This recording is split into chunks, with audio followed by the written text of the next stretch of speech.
going on, everybody, and welcome back to another episode of Kids World Home Edition. Today's lesson is about something that a lot of people deal with, and that is putting possessions, the things that we own, the things that God has blessed us with, putting those ahead of God. Now, is it okay to have things? Absolutely. You can have stuff. It's totally fine. Jesus actually is okay with us having things. He's okay with that.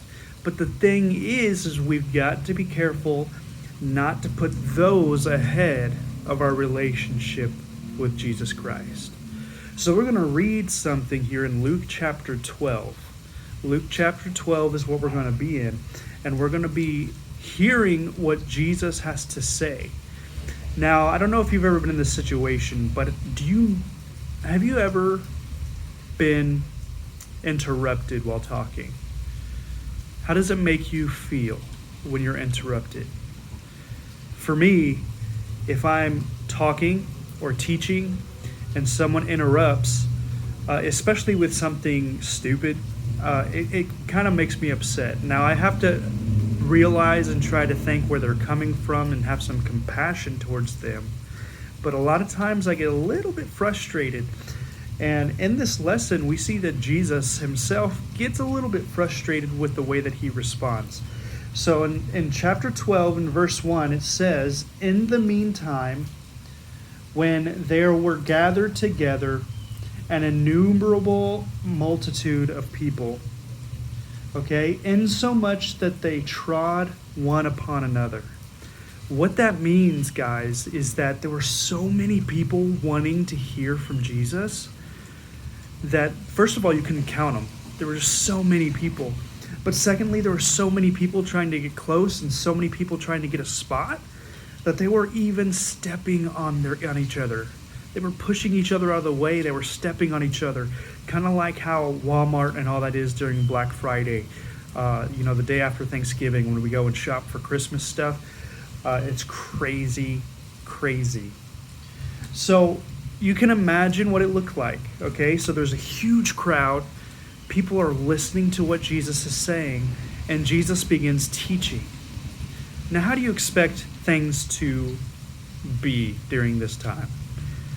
Maybe some conversations here and there, some murmuring, which means kind of like whispering, things like that nature, but nothing quite loud to get the attention of Jesus. Now he's sitting there teaching, and suddenly out of nowhere, can you imagine? Jesus is teaching, and suddenly out of nowhere you hear like, hey Jesus! And Jesus is like, what in the world? Who is calling my name? And we find out there's two brothers. Of course, they had to be boys. But two brothers. And they're arguing over who gets the inheritance and how much money they get. That's stupid, okay? First of all, why are you talking about inheritance? We don't even know if their dad is dead yet. So can you imagine you talking about what stuff you're going to get after your parents die before they're even dead? That's terrible. But that's what these boys are doing. So they're talking, and finally the younger brother has had enough. He's getting upset with the older brother and all of this nonsense, and he's going to get it settled once and for all. So he calls out to Jesus, and he says, ready? In the middle of Jesus' teaching, and it says that the boy yelled out and said, "Master." It says that he yelled out and said, "Master, speak to my brother that he divide the inheritance with me." Okay, now listen to what Jesus has to say to this. He goes, Jesus said, "Man, who made me a judge or a divider over you?" Now that's really interesting that Jesus would say something like that, because most of the time what we read in the Bible is how Jesus responds with love or compassion or tries to help these people out. But this time he kind of bites back at the little brother. And he's like, this is not my problem. Why did he say that? Because Jesus knew what was in his heart. Jesus knows what's in our hearts. Your heart, my heart, your parents' hearts. Jesus knows. And the thing is he knows why we do things. Why do we do the things that we do? Because we want to help others? Because we want to help ourselves? Because we want to make sure that the glory and we're doing it for Jesus? Jesus knows why we do things. He knew why the boy was asking. The things that we want, it's okay to want. It's not okay to say this is more important than Jesus. And that's exactly what this boy was thinking, that this money is more important than Jesus. So Jesus, being all wise, tells us a story, a parable about a farmer. This is how the parable goes. The farmer has so much stuff, so much wheat, so many plants, and he's really, really rich because of how much he's making off of his crop. But the problem is that his barn isn't big enough to hold everything that he has. So he brings up a mind, he brings up an idea, and he goes, this is what I'm going to do. I'm going to tear down my old barn, build bigger barns, put all of my stuff in those barns, so that way I have money forever, as long as I live. And then for the rest of my time, I'm just going to relax. I'm just going to have fun. I'm just going to do what I want to do. Now, at first, we don't see a problem with that, right? We don't see a problem with saving and making sure that we have things for the future. The problem was his attitude towards it. His problem was, I'm going to save and do nothing else. I'm just going to live my life the way that I want to. That's not the attitude that we need to have. Jesus then goes on and says that God came to the man and said, your soul is mine tonight. Meaning that night, the man was going to die. So what would happen to all of his stuff? All this stuff that he had prepared for, all of this stuff that he was going to live fine and high and mighty off of, what happens to it? Well, quite frankly, who cares? Because the guy's going to be dead. And that's what's wrong with some of us.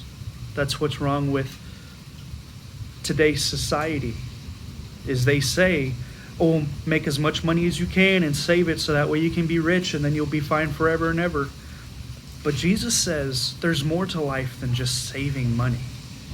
There's more to life than just making sure you're fine, because he tells us later on that we shouldn't worry about things. Why are we such in a hurry to make sure we have enough?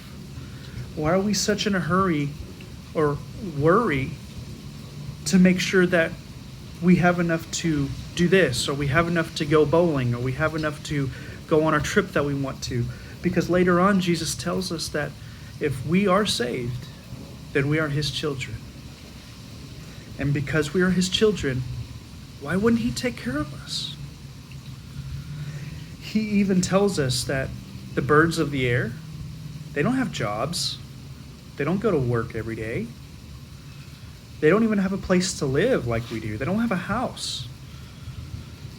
They don't have a daily meal that they get. They don't have a supermarket that they can go to and just buy all the worms that they want. They don't have that. But Jesus says, I take care of them. I make sure that they have a place to stay. I make sure that they're fed every day. And then he asks us a question. He goes, would I not do more for you? Are you, the believer, not more important than birds? He goes on and says the same thing about grass. Look at the wheat. We take care of it and it looks pretty. If you ever looked over a field of wheat, it's golden. And when the wind blows, it's pretty, pretty.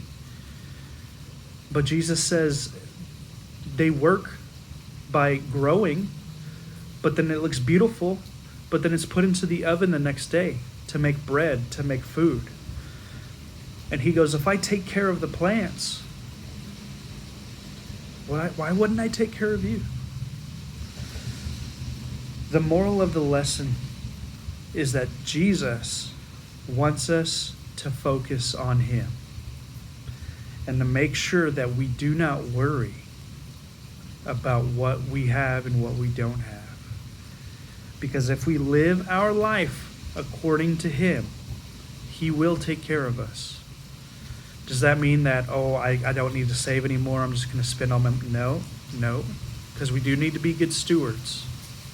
So we do need to save, because we could have a future, but we don't need to make that the sole focus of our whole purpose.